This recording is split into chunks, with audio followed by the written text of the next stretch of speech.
How would you comment on so much interest of businesses, companies towards cloud computing today? Oh, I think it depends on which part of the world. I think today in the US, cloud computing has become really, everybody knows that we're moving into cloud computing very fast. I was also, in fact, in Europe, it's also coming.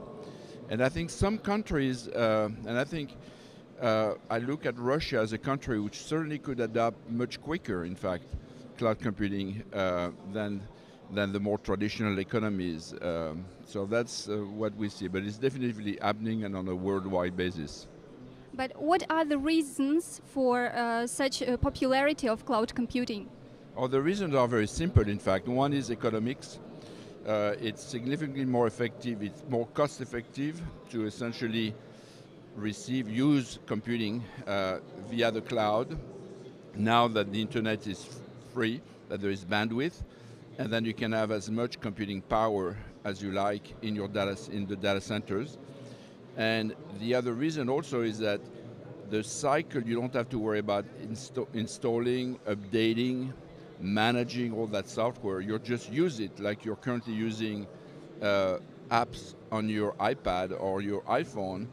They are extremely easy to use, they are extremely easy to get, and they don't cost as much as your traditional, if you prefer, desktop applications. How would you comment on the Russian market of virtualization? I think the Russian market is starting to really open up significantly. I think one of the key thing for us is that we are completing our certification efforts, and I think once we finish this certification, which will happen in few months, in weeks, if not a few months, I think we see a huge opportunity, in this market.